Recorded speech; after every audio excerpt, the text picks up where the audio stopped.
there is no need, these forms of financial but also productive capital, for territorial exclusivity, for colonial administration.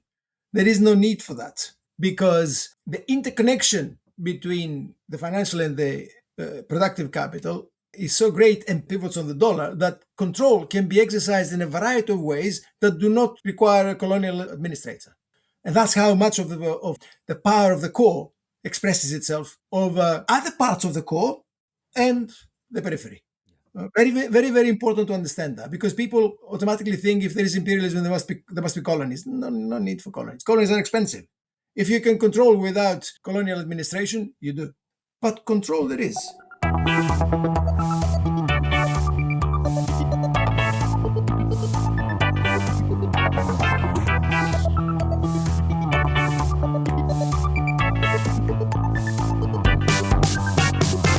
Milan ou Tripoli, Vilnius ou Benghazi, Paris, Moscou, on fait le bunga, bunga. Hello everyone, welcome back to BungaCast, the global politics podcast at the end of history. I'm Alex Hochuli in São Paulo, Brazil. Co-host George Hoare is in London. Hello, George. Hey. And delighted to welcome on to the podcast Costas Lapavitsas, who is professor of economics at the School of Oriental and African Studies in London, but also has a long career of political activity, which people can look up if they wish. Costas, thank you for joining us.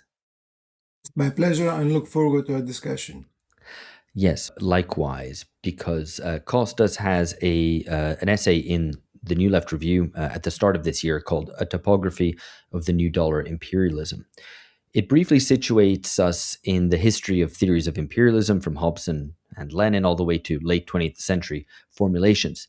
But something new is going on, argues Costas in the article, and this is intimately tied to financialization and especially dollar dominance. I should mention that Costas also has pieces on this new imperialism in the Socialist Register, on Trump's chaotic imperialism, and a forthcoming piece in Monthly Review, which is a more political version of the New Left Review article, as I understand it. That will be out in a couple of months, but we will link to all of these if links are available in the show notes, and I urge you to check them out, listener. I would also like to gesture at some earlier episodes, ones that we did some years back on the dollar empire, episodes 139 and episodes 142, with guests Yakov Fagin and Dominic Leusder, and then the second one being with Daniel Bessner, analyzing the feedback effects of the dollar system and the political economy of the US dollar, and of course its geopolitical implications. So those are also linked in the show notes if you'd like to go and check those out. Now, you, listener, may also be thinking, oh man, I really hope they talk about how dollar imperialism will be affected by the Iran war, the closure of the Straits of Hormuz, the pricing of some oil in yuan, not dollar. Well, lucky you, we will. But first, we need to set up how this new dollar imperialism actually works before trying to apply it to the current situation with the war in Iran. George. Yeah, thanks, Alex. And yeah, just to echo Alex's welcome, Costas, to you. Yeah, really delighted to be chatting through what I think is a really important article with you. So yeah, just to kick things off, there's enough questions that we could ask on this article for a whole book or several books. But just to start, I think at the beginning, why do you think that imperialism is an important term today? Does it make sense? Is it an anachronism? You know, we're increasingly told the world is globalized and networked, and you know we should forget about things like imperialism. I'm guessing this might not be entirely your point of view on things. Well, we are no longer told that. We used to be told that we live in a globalized international soup. Basically, all of us will be elements of this similar thing, and we will all move from onwards and upwards and happily ever after.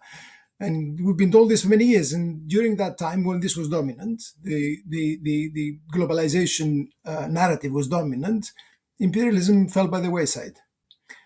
And not only in polite conversation circles, but among the left and so on, we stopped referring to it. I only need to mention Negri and Hart to make my point. Who would argue that now? Who would actually possibly argue that now when you look at how Trump's United States is conducting itself? And I don't just mean Iran, which we will discuss. I mean also Greenland. I mean what's happening in Russia and Ukraine and so on. So imperialism has come back. Militarization is afoot. The drive to war is stronger than at any other time. And quite naturally, people have gone back to these ideas, these concepts that used to be very, very influential and very powerful, and they're seeking answers. Are we witnessing a return to the world pre-1914? Is this what's happening? Are we witnessing a re-emergence of imperial powers across the world re-establishing empires? What is going on? That is a key question. And interestingly enough, I'll tell you, one thing that struck me very powerfully the last few months, a lot of young people who are interested in radical ideas and counter-system ideas have also noticed that this is going on, and that the standard concepts that we used for many years, environment, gender, and so on, are not good enough for answering what's going on. You need political economy. You need some well-established concepts that come from the deep traditions of Marxist theory, and we need to discuss imperialism in that light.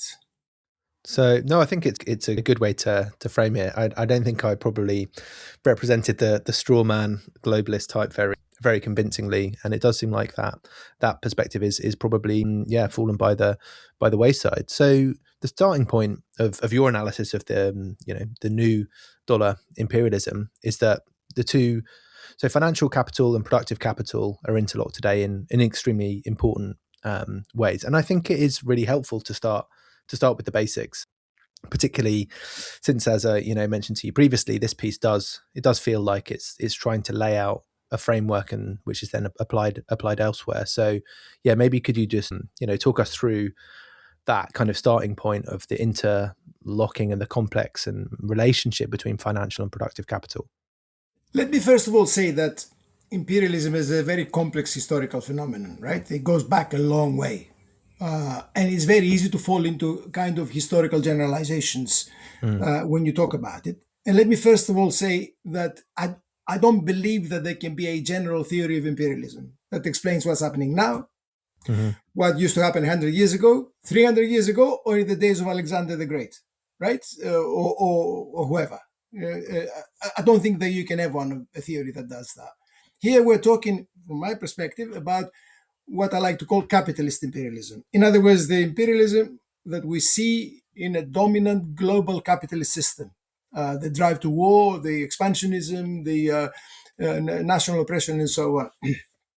So it's a complex thing. It incorporates geopolitics. He has an ideology attached to it, and so on. Because it's a complex thing that does that has all these aspects, it's very easy to criticize it from a variety of standpoints. Very easy. And many people do. So if you were to criticize imperialism as we see today simply from a moral standpoint, you don't have to be an economist and you don't have to be a Marxist. The Pope is also criticizing it. He just came out and criticized that. And there've been no end of criticisms of imperialism on this basis. What makes the tradition I come from, I believe, distinctive and interesting in this regard is that it connects it to economics. It connects it to the fundamental economic functioning of capitalism, what it understands to be the fundamental economic functioning of capitalism, and tries to give an argument as to why the conduct of the basic units of the capitalist economy will lead to geopolitical phenomena, which include war, which include territorial expansion, oppression, and so on. That's what makes it interesting, and that's what makes it lasting. And it's in this way that I approach the question of imperialism today. It's in this methodological way that I approach the issue of imperialism today. Because, of course, when you look at it today, when you look at what the United States is doing, when you look at the conflicts that have emerged and the tensions between Europe and the United States, or between Europe and between Russia and Ukraine and Russia and the rest of the West, and so on. When you look at that, you realize that the phenomena, geopolitical as they are quite distinctive. You don't get a reproduction of what we used to get, say, in Europe before 1914 or in Europe during the interwar years. It's very different. And therefore, the economics, I would argue, will have to be seen in a different way. And that's basically what I try to put across, that the economics that drives imperialism today is actually quite specific to contemporary capitalism. And that has to be put at the forefront. And that means examining the fundamental connection between internationally active productive capital, the capital that dominates global production chains, global value chains, whatever you're going to call it, the big multinationals, basically, producing across borders. And second, international financial capital. In other words, big finance that again works across borders. And that could be banks, but it could also be, it is indeed, asset managers. That's the most interesting dimension today.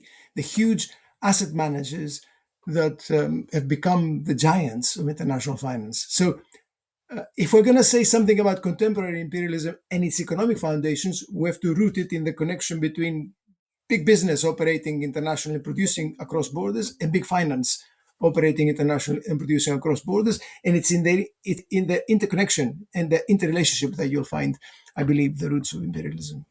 Yeah, I mean, is it too simplistic to say, I mean, because I think we were talking about this before recording, that finance capital dominates productive capital. You know, we're in a post-productive age. It's all about finance capital.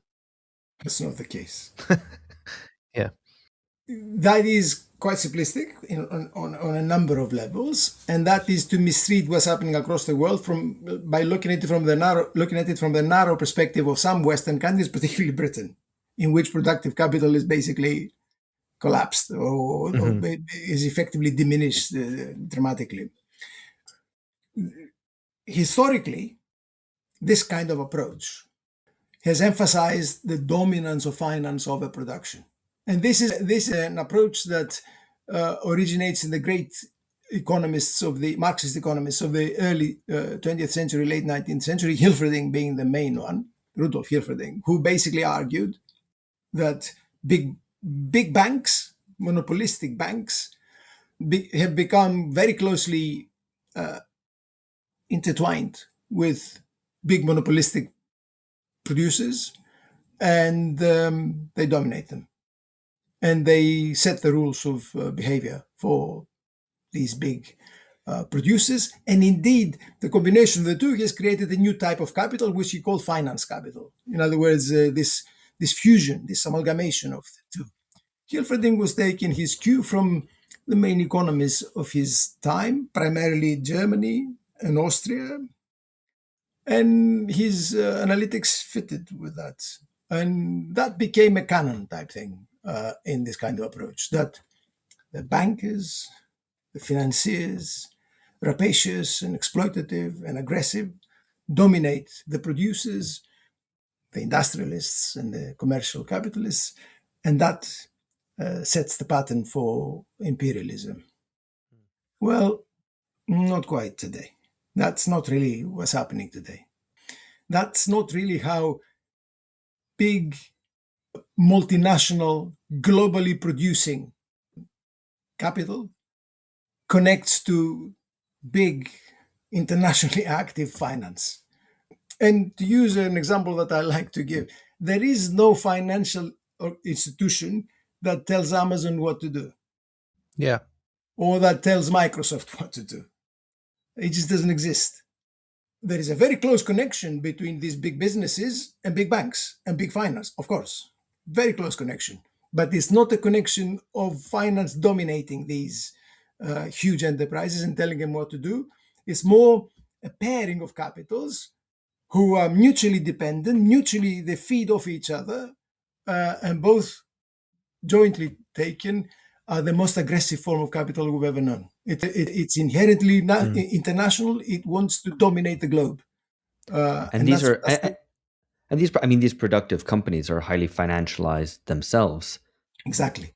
Exactly. So I mean, it's not a clear division that we're working with, right, between kind of productive enterprise and banks, right? Exactly. That's basically what it's a pairing which is, in a sense, inextricably linked.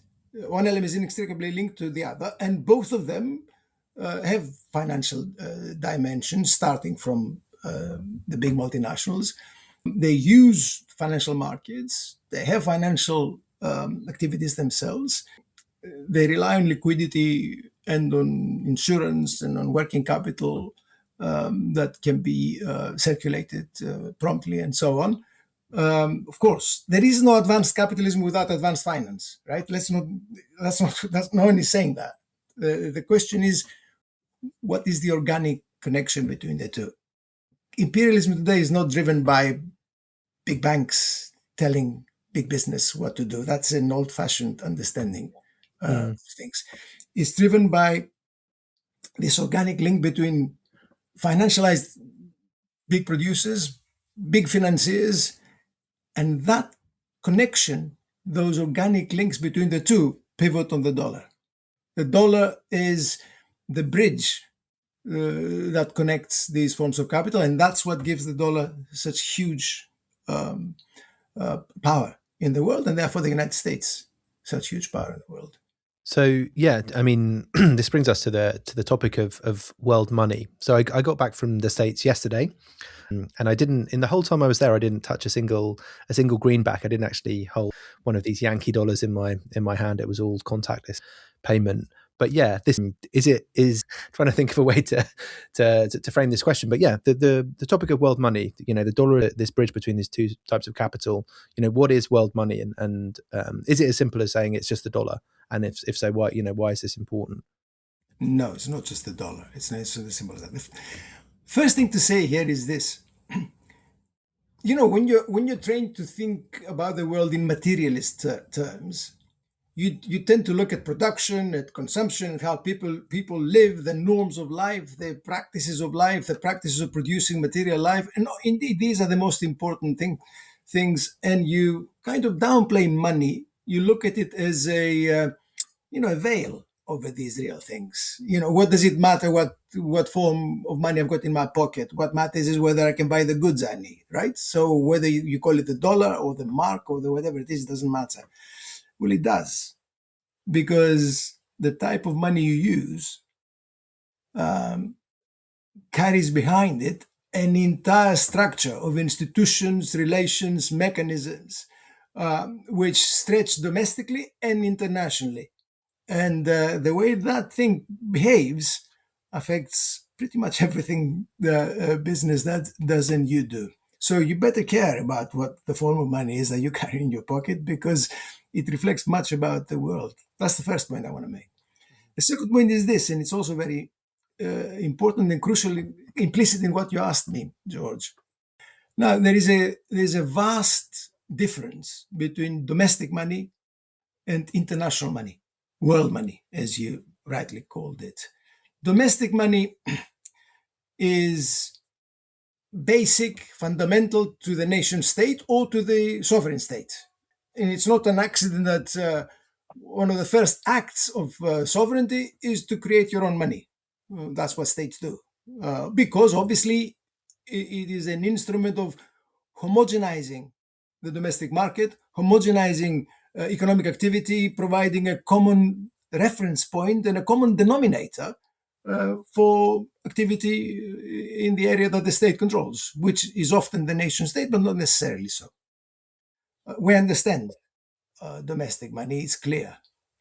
And domestic money in the history of capitalism, especially the last century or so, has become quite tightly and closely regularized. People should appreciate that. There is it's a kind of Lamarckian process when it comes to money, domestic money and capitalism.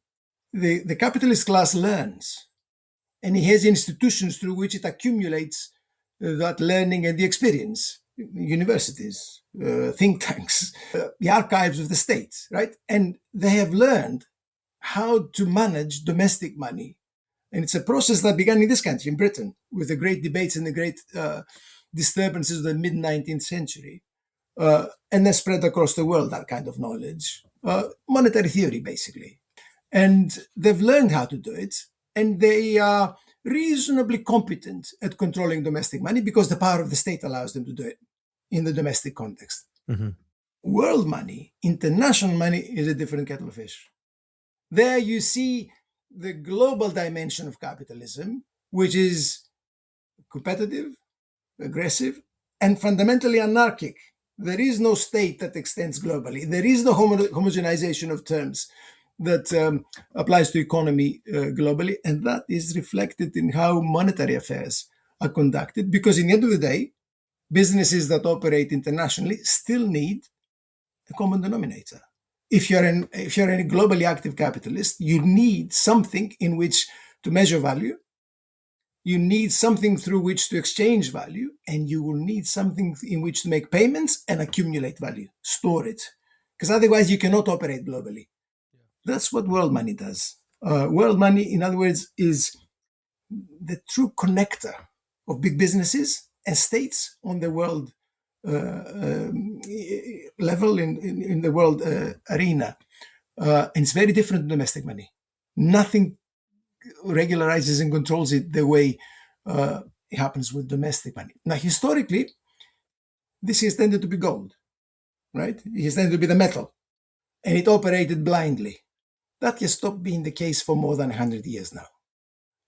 And what's peculiar about capitalism today is that this crucial form of money is now associated with the domestic currency of the leading power in the world, the United States. But it isn't just the dollar. I want to say that at the outset, and then maybe we can discuss it. The dollar acts as world money, delivers some of these necessary functions globally, but it isn't the only one. And it isn't so because God made it so. There's actually a hierarchy of national monies that compete with one another for the position of world money. The dollar is by far the dominant one, sitting at the top of the pyramid, but under the dollar, there is a whole array of other currencies that are vying for this position. At the moment, they're not vying very successfully, but they're there, including the British pound, sterling, which is still about, the Japanese yen, the Swiss franc, and crucially, the Chinese yuan. Under that, there is a netherworld of smaller currencies, the currencies of what we might call the periphery, which are weak, structurally different in terms of their activity and presence in the world market compared to the top currencies. And that's a reflection of the weakness of the countries that issue them. And the difference in the monies, these monies operating globally, is at the heart of what we might call contemporary financial and broader subordination. To understand the way in which power is exercised, and in the way in which exploitation on the global scale is exercised, you need to understand this, how these world monies work. So, to cut a long story short, the dollar is the dominant form of world money in this context that I just outlined. It's not the sole form. It's always under pressure. It's always competing with other currencies. And that is a reflection of what's happening in the world today. Mm-hmm. No, I think this is super helpful. So maybe to bring the first part, that relationship between financial and productive capital, the second part, the role of world money in that kind of semi-anarchic kind of global sphere, or the role that it plays is very different to domestic money, as you were outlining. But I also wanted to ask you about financialisation. So another big building block of this. Is history back, but shaped exclusively by states, corporations, and oligarchs? Is history back, but not the way we wanted, or the way we dreamed about? If you're in or near London, we will be doing that rare thing, a BungaCast live event, on Thursday the 28th of May, at Verdurin in Hoxton. Phil Cunliffe will talk, George Hoare will talk, I will talk, and contributing editor Lee Jones and friend of the pod Nina Power will respond. And then you guys, listeners, audience, Bunga boys and girls, we want to hear from you. Maybe have a pint together afterwards. So follow the link here in the show notes for tickets. And you get a discount, I'm told, if you use the special code Silvio. See you then.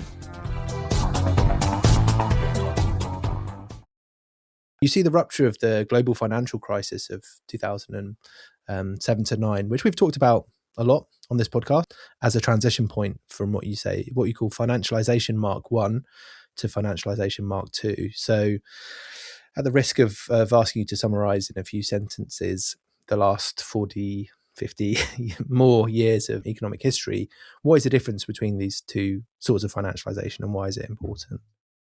I wouldn't expect anything less from you, George, asking me these questions. You have to ask the difficult questions. Don't come on and let guests get away with easy questions. I mean, they're big questions, because this is obviously, I guess, a theory of not just world economics, but also international relations in the whole globe. So, yeah, they're huge questions.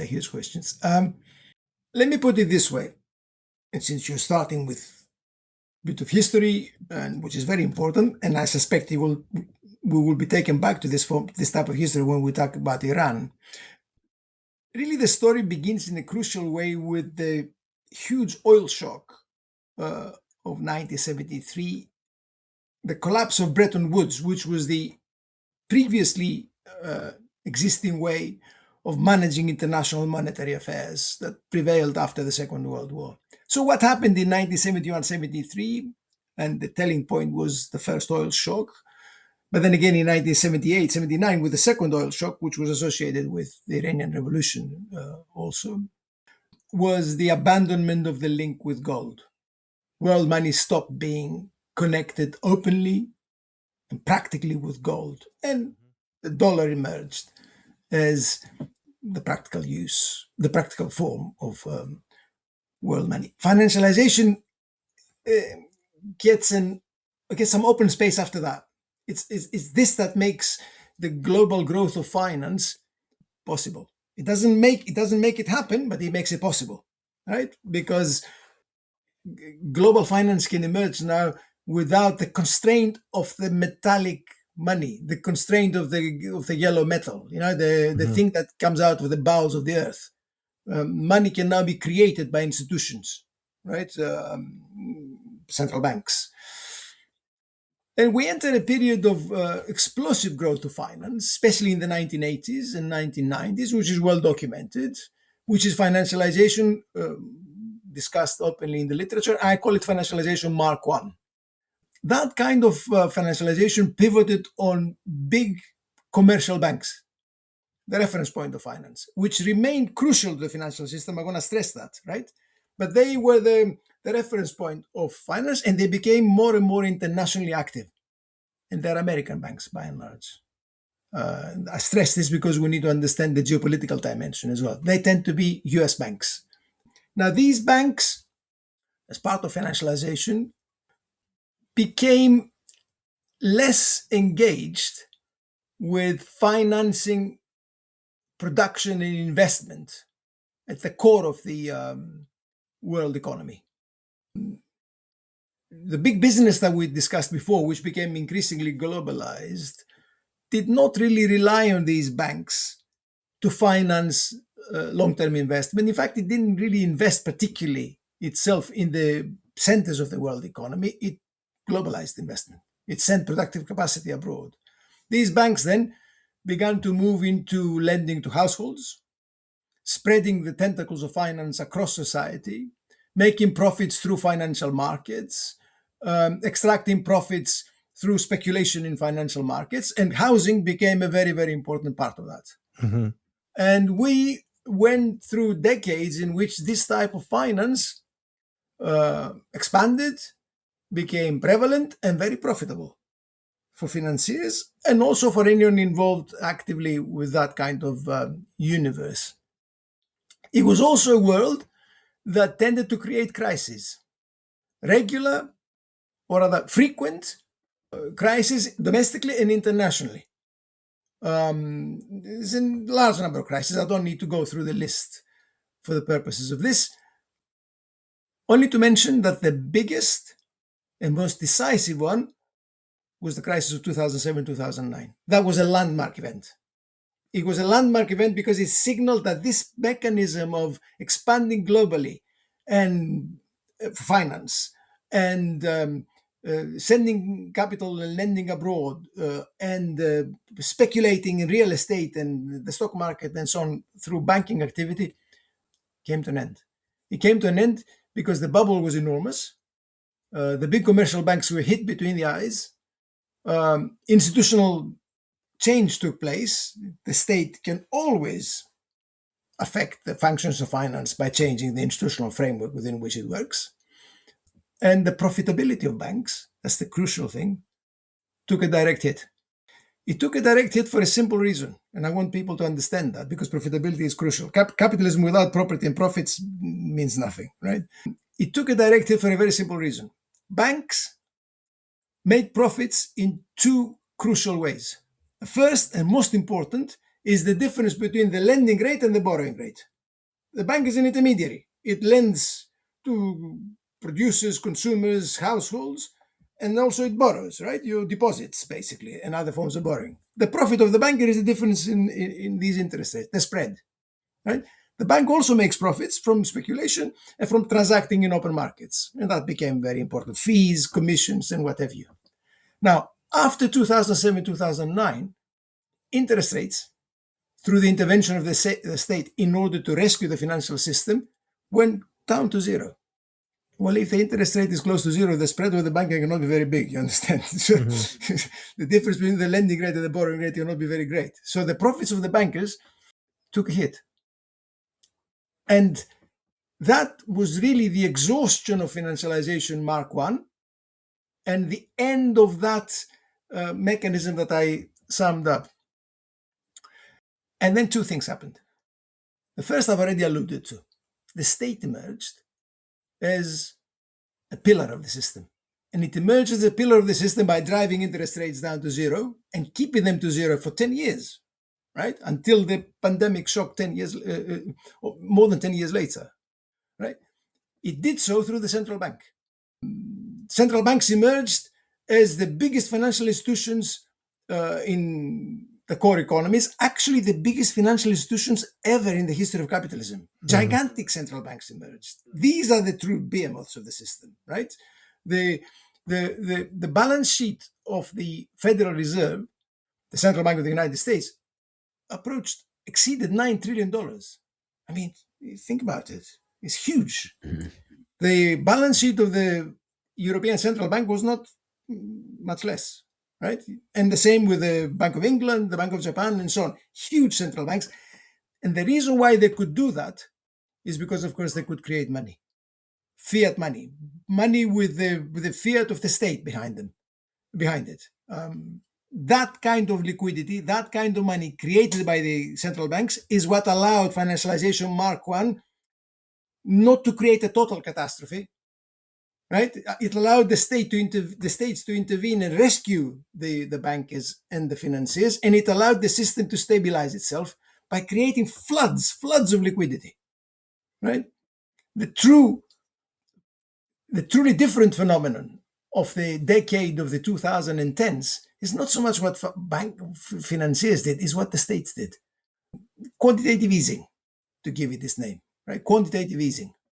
In that context, the financial institutions that took best advantage, that grew and exceeded the commercial banks in presence and size, were the asset managers, BlackRock, Fidelity, and so on. Right? Now, these are the true behemoths now. Let me first of all say that there is no strategic or structural opposition between commercial banks and asset managers. In fact, commercial banks often set up asset managers as part of their activities and often typically lend to asset managers to facilitate asset manager activities. So there is no structural, it's not as if there's some kind of war or enmity between them. It's just that in the context of abundant state liquidity and the hit that commercial banks had taken as a result of the landmark crisis of 2007, 2009, asset managers became very big. They existed before, to be sure, but they became true giants. Now, what's the difference here? And it's important to understand. The profits of the asset managers are not made in the same way as the profits of the banker. And people must understand that.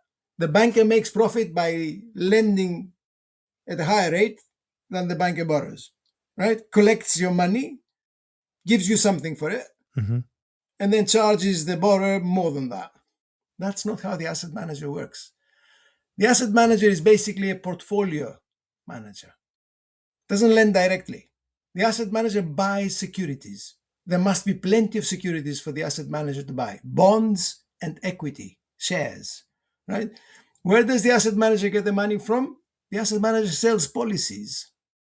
So pension funds buy asset manager shares. Insurance companies buy asset manager shares. Private individuals buy asset manager shares. It collects money from individuals, from companies, and from other financial institutions, and in this way creates vast amounts of capital, pools of capital, which it then proceeds to invest in the stock market by buying bonds or stocks. And so in the years since then, asset managers have emerged, I kid you not, this is recent work we've done, as holders of 40% of the equity of all 1 billion and more worth $1 billion and more companies across the world. If you add up the equity of these enterprises across the world, 40% belongs to asset managers. It's astonishing. The concentration of property is astonishing. And within that, 4 of these, 3 or 4, depending on how you will measure it, all of them US, hold about 40% of that. They're giants. Wow. They're giants. How do they make their profit in this? Not from lending at a higher rate than they borrow. They make their profit from the dividends and the interest on the assets they bought, the paper they bought, but also from capital gains. They make their profit from the value of these things in the stock market going up. And therefore it becomes imperative for the state, especially the US state, and especially Donald Trump, to make sure that the stock market doesn't fall. The stock market cannot. If the stock market falls, then it would be a real hit for these asset managers, for their profit making and for the stability of their businesses. That is financialization Mark II. So, I mean, there's an important line in your New Left Review article, which is that asset manager capitalism can operate across borders without territorial occupation or colonial administration. I think that's quite important when we have in mind what's actually going on in contrast to kind of older forms of imperialism and indeed colonialism. I wanted to well, there's actually so many other aspects of the kind of mechanisms, the economic mechanisms by which this works, as well as the institutional aspects. Just to gesture at one of them, you note that the legal infrastructure for dollar dominance is that it's the legal codes in England and in the state of New York, which often set the ways that disputes are contested legally and so on. And so that, again, I guess is one of the linchpins of the kind of hegemony of the United States, and indeed its wider allies. Unfortunately, we don't have time to get into all of that because we'd like to get on to Iran. But one final aspect relating specifically to what is in your New Left Review article, which is fundamentally about, I guess, what is euphemistically called the Global South, and about emerging economies and development, because I think it's a commonplace of all different theories of imperialism from the late 19th century through to today, of the way that imperialism impedes or inhibits development outside the core in various different ways. Now, you emphasize specifically with regard to financialization Mark II, how this operates and how this is distinct. So you emphasize the self-insurance that peripheral countries have to undertake to protect themselves, such as building up dollar reserves, retaining inflation targeting, keeping high interest rates to attract foreign capital, etc. And I as a way to kind of put this into a question, I'd be interested if you could tell us how this tends to play out in the domestic economies of peripheral countries. What are the mechanisms by which dollar dominance impedes development? Yeah. Again, how long do we have? But you mentioned the key point already, which I just want to quickly recap. There is no need for this capital, these forms of financial but also productive capital, for territorial exclusivity, for colonial administration. There is no need for that because the interconnection between the financial and the productive capital is so great and pivots on the dollar that control can be exercised in a variety of ways that do not require a colonial administrator. And that's how much of the power of the core expresses itself over other parts of the core and the periphery. Very, very, very important to understand that, because people automatically think if there is imperialism, there must be colonies. No need for colonies. Colonies are expensive. If you can control without colonial administration, you do, and that's basically what happens. But control there is, and control there is both essentially through the export of capital. Now we've got to differentiate here, and it's important to understand how it works. You see, global value chains or global production networks take many forms, right? We don't want to go into the details, but take many forms. But fundamentally, it is possible for the lead enterprise, because they typically have a lead enterprise, the multinational that basically is the boss or has the heavier say. The lead enterprise does not need property rights. That's very, very important. You see, the nature of property rights in contemporary capitalism is very interesting. I already said how property rights become very complex in among the asset managers. In an interesting way, you find related dimensions in production. Obviously, historically, we've known that you can produce across borders by establishing your own capacity, which you own, but you don't have to own it now. You can attract into the network a nominally or in proper terms really independent capitalist, Turkish business, Malaysian business, Brazilian business, integrated into the network, retaining property rights. You still tell them what to do and you still dictate what they do if you're the lead enterprise, because you use mechanisms of finance as well. How the invoicing is done, who sorts out liquidity access, how is tax organized, and the law, which you mentioned. What is the legal framework under which you borrow? This is something, incidentally, that I personally learned through first-hand experience when the Greek crisis happened 15 years ago, when we realized that the governing law of debt is of paramount importance, because if you're going to challenge that, you've got to know which jurisprudence this falls under. And if the jurisprudence is London or New York, the borrower is done for, because that legal framework protects the lender. That's exactly what is meant by the Code of Capital here. Anglo-Saxon law prevailing and establishing the rules under which this globalization takes place. This is of great importance. So what does it mean then for developing countries or peripheral countries to find themselves in this context? They need world money, right? Otherwise they cannot participate. They cannot participate in the networks without access, national access to world money, because the invoicing, the paying is in dollars. You need world money. How do you get world money?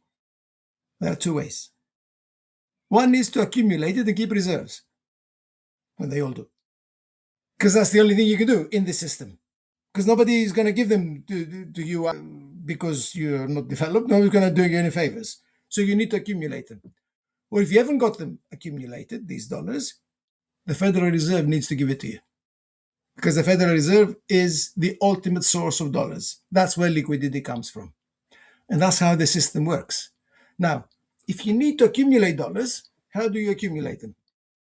You don't keep greenbacks in a box, right? That's not how you accumulate dollars. You buy US assets.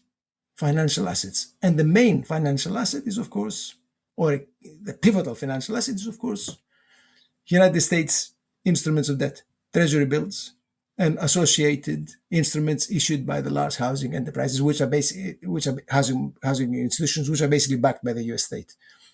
And that's how you accumulate dollars. Now, when you do that, you're exporting capital abroad. You're lending to the United States. The rate at which you do so, the rate at which you borrow is systematically higher than the rate obtaining in the United States itself. The rate you got in your own country is systematically higher than the rate that the United States gets paid. The difference is like a charge. It's a tribute for using the dollar. It's a cost, because those monies could have been used domestically to develop your own economy, to create productive capacity, to expand the well-being of your people, to do things to improve the conditions of workers and others. But you don't, because you've got to keep dollars. That is crucial in terms of the transfer of surplus from one part of the world to the other. It is also crucial because that constrains your policy options. People don't understand that, especially people trained in economics at the core of the system, Britain and everything else, where you learn that economics is economics. It applies to Britain, it applies to the United States, it applies to the dark side of the moon.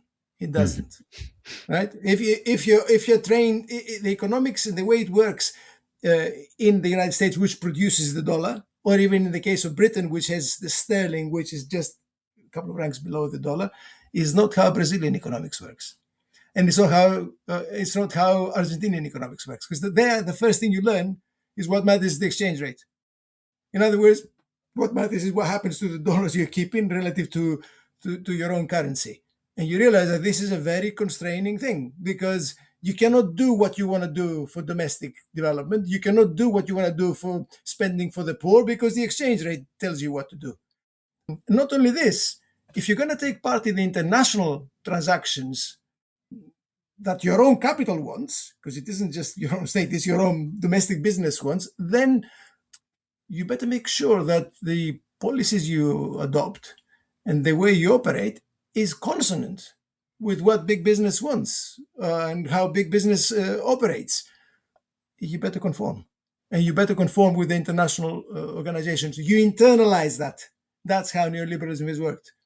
And not only do you internalize it, you create a layer of people in your own country, and you find those people across the peripheral world who draw a benefit from it and think that the world cannot be organized otherwise. And they act as a vital social lever for sustaining this. So that we call subordinate financialization. And that is how contemporary imperialism works. You don't need colonies. You don't need colonial administration. You don't need territorial exclusivity. What you need is power through the balance sheet and power through the dollar. And that is how much of the global south, to use the term that's commonly used, lives. And the global north had better realize that that is how the world looks and conducts itself. That is how exploitation happens between north and south. And that is how national choices are constrained for the global south. Excellent. I mean, laid out with admirable quality. I'd like to ask follow-on questions, and I'm going to resist the urge to. I mean, there's other implications as well, which I think in a previous episode on this, we looked at how that sort of dollar dominance imposes costs even on U.S. workers, though it's not to the benefit simply of U.S. workers, as if in some sort of, I don't know, some sort of Maoist imaginary where you have all the workers in the rich country benefiting from imperialism. That's not how it works. But we can't go into that specifically right now because we have to turn to the Iran war, which serves as a very important and current case on how dollar dominance is or might be challenged, is being challenged.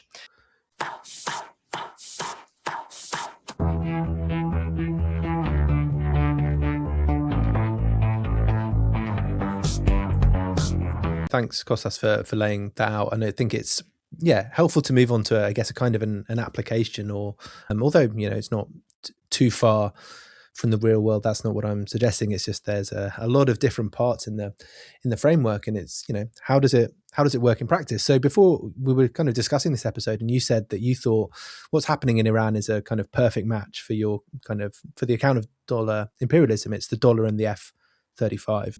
Could you unpack this a little bit? Because I think many accounts of American foreign policy, with notable exceptions, including guests on this podcast and also Lee Jones of this podcast, have really struggled for an explanation of American kind of imperialism, if it's called that, or American foreign policy beyond the person of Donald Trump. But it seems like this framework is actually materialist and more rigorous. So yeah, is the dollar and the F-35, is that what we're looking at? I don't think there's any question that it is American imperialism. I don't think that that issue has been settled in practice by Donald Trump. But the question is how to understand it, as you rightly say, George. Now, the first thing is to locate the F-35, which is obviously, in this framework of mine, is obviously summary for military might. And to go back to what we said originally, world money is a very peculiar form of money operating at the level of the world market, which is not the same as the domestic market. And in the world market, there isn't just big business, big finance, and big producers, big multinationals. There are also states. So the world market is a very peculiar market, right? Because states also appear. They transact with one another. They make payments to each other. They owe money to each other, right? And so the functioning of world money at the level of the world market, where it lives and conducts itself, is inextricably connected to geopolitics. You cannot separate it. And that makes it different from domestic money, right? Now, if it is connected to geopolitics, then it will be connected to military might, because geopolitics, in the end of the day, is military might. And that we have known about world money from the very beginning of capitalism. The gunboats of the Portuguese that used silver and gold in the east, or the gunboats of the Spaniards that brought silver from Latin America, then the ships of the Dutch and the British that dominated the seas and transacted globally without capitalism in their own countries, but transacted globally, used world money, silver and gold, and the cannon of their boats, right? So if the transactor was not persuaded by economic arguments, then the cannon would help the transactor see that engaging in activity was beneficial to them. Otherwise, they'll be blown up.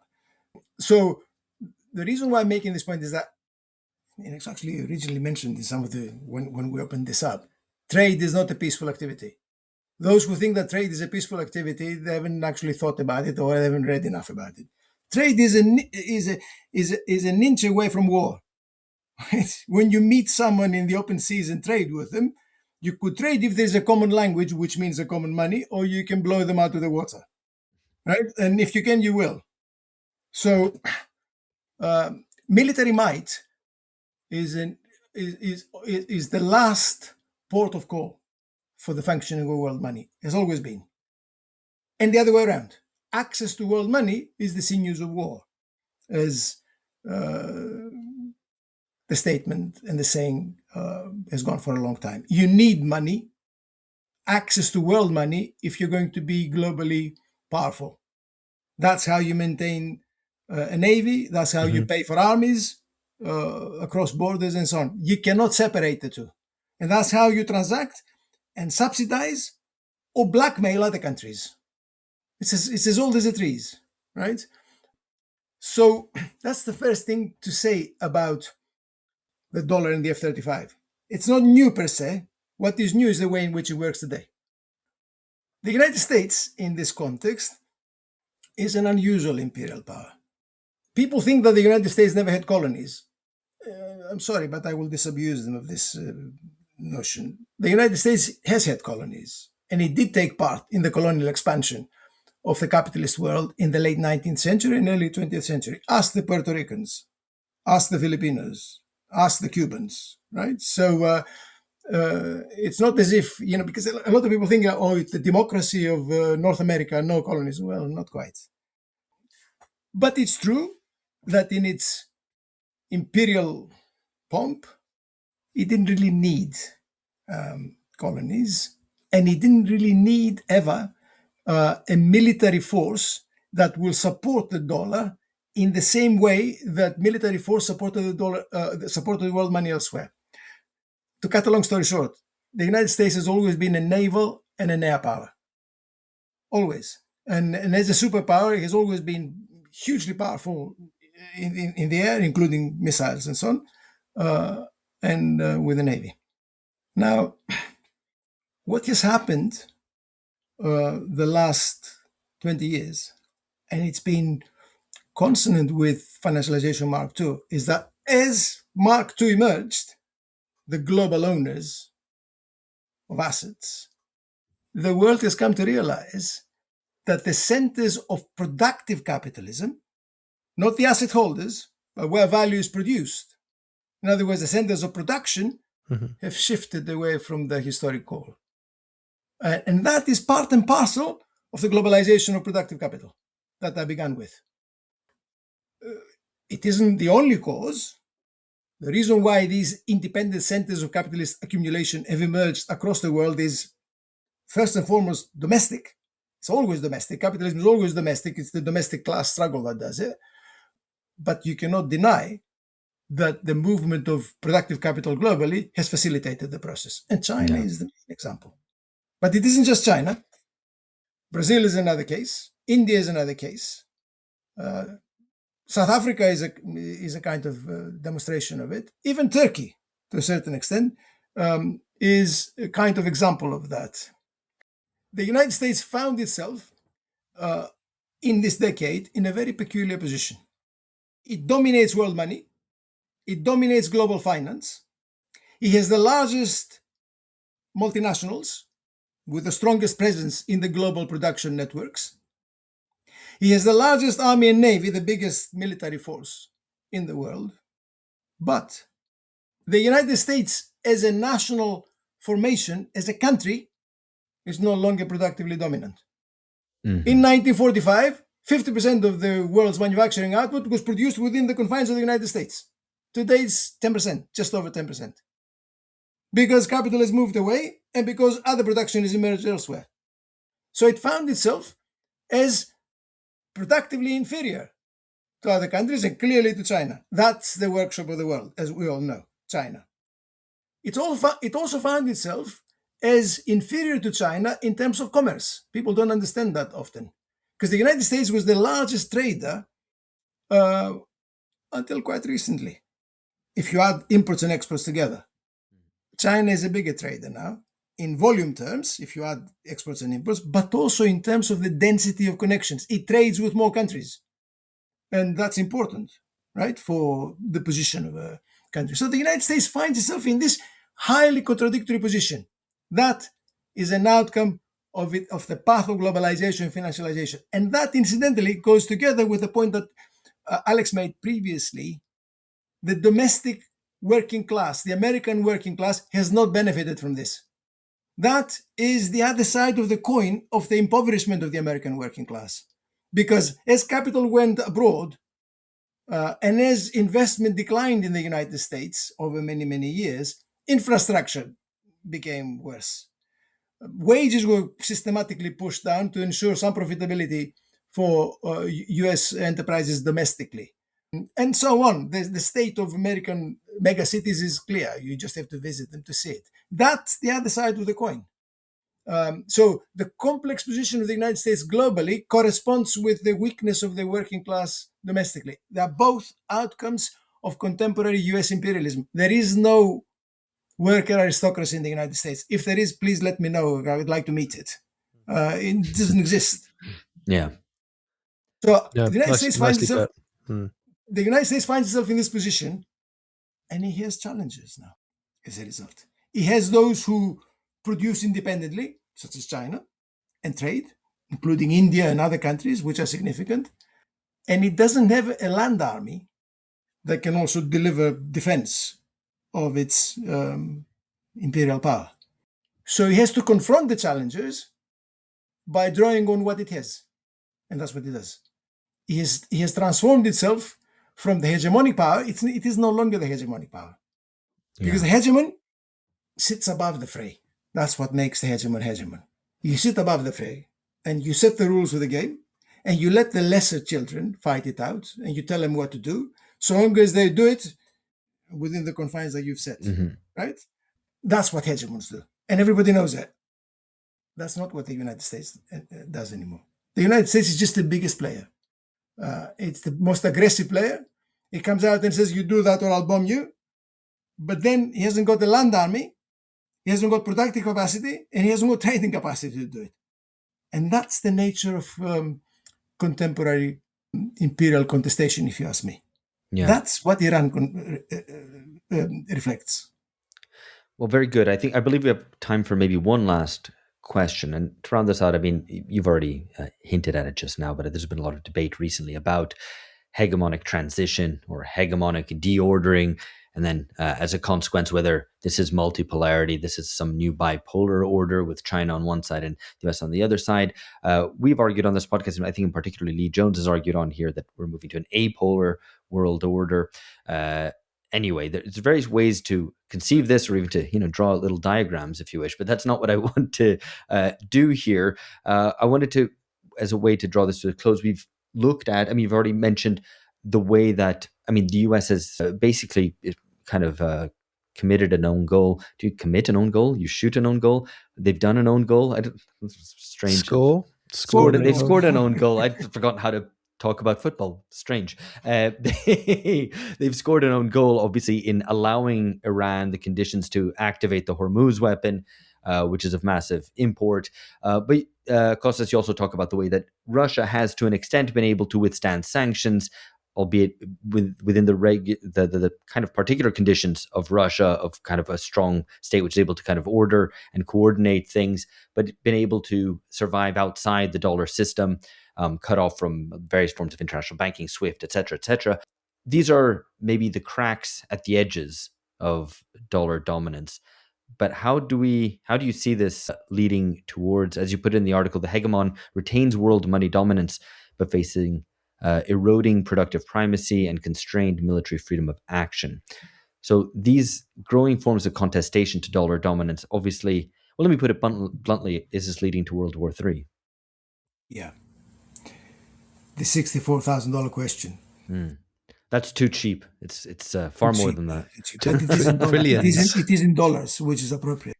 Let me first of all say about Iran why it exemplifies this peculiarity.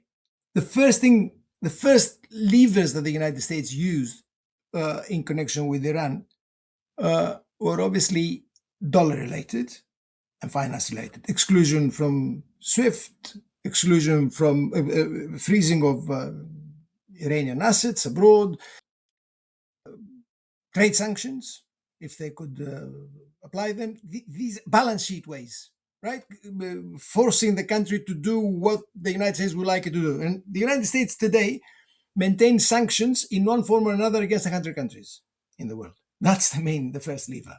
So you don't have colonial overlordship, but you do use these mechanisms because that's where your imperial power comes from. When that did not deliver, military power was used. How? Now, I said before that the military power that supports the dollar in that context tends to be air and naval power. The leading imperial power in the world, even when it was acting in a clearly hegemonic way, was not interested in sending a land army out to take over territory. Might do it occasionally, but that wasn't really the key thing. It was interested in controlling things from the air and controlling things using the Navy and controlling particularly choke points. See, think of how this system, the global system of global finance and global production works. You must control key points where activity concentrates. And that could be trade activity, but it could also be cloud activity. It could also be information processing activity. That's the key thing. That is how you project power. And the United States was very, very keen on that, right? Very keen to do that. SOAS, the Straits of Malacca, Gibraltar, and of course the Bab el Mandeb and Hormuz.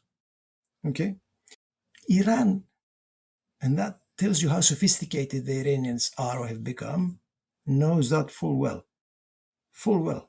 If you're going to challenge US power, you've got to challenge control over the choke points.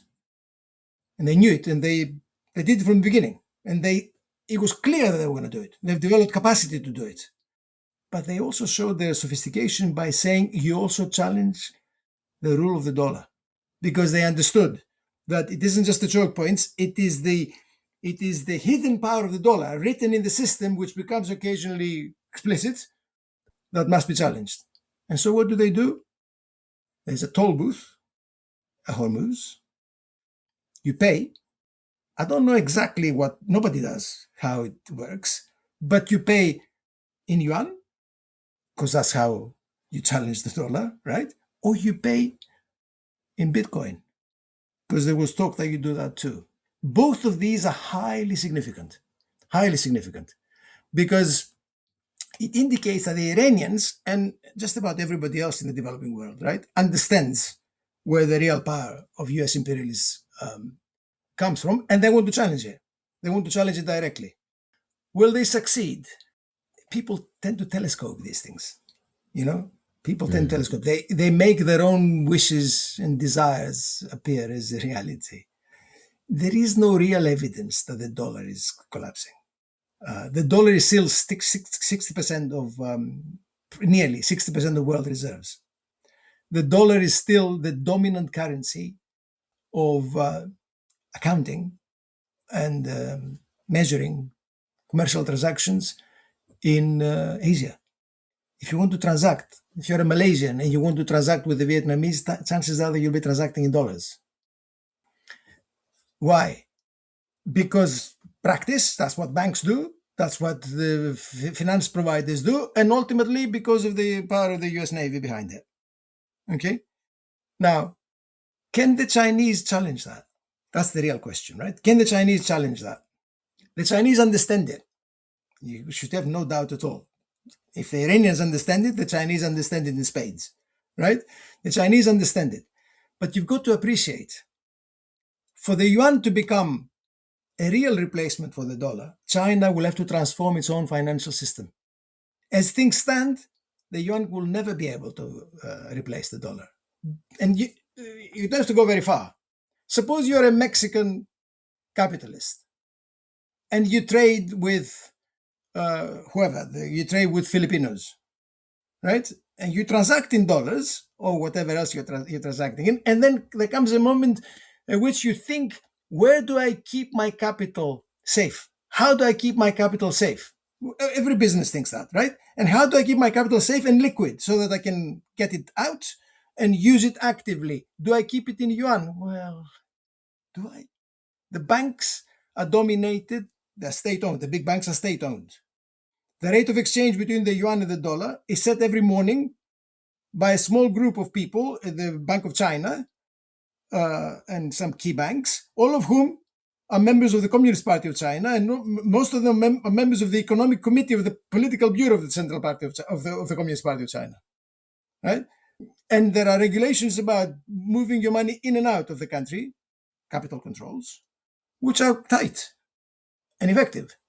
Do you keep your money in yuan? Do you trust that the yuan will do that? You wouldn't. Would you trust the instruments of indebtedness of the Chinese state as liquid abodes of your own capital? You wouldn't. You would buy, but you wouldn't. They cannot compete with US treasuries or equivalent paper. And there is no evidence that in the near future they will do so.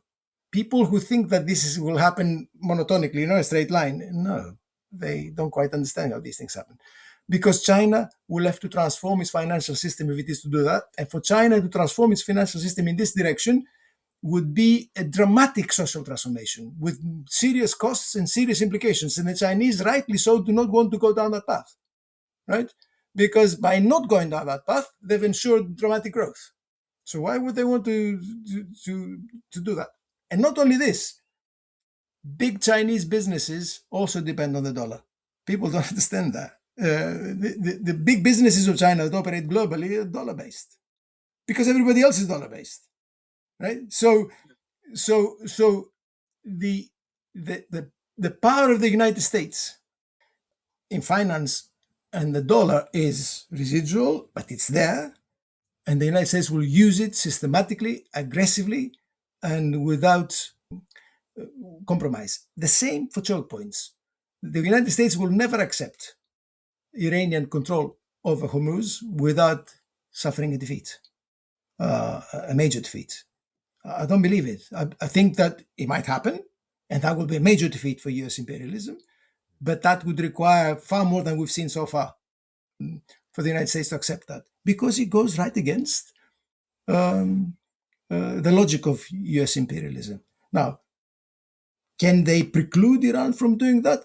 Not without a land army, and that's the weakness that I mentioned before. So yeah, that's where we are right now. We can't say any further. Yeah.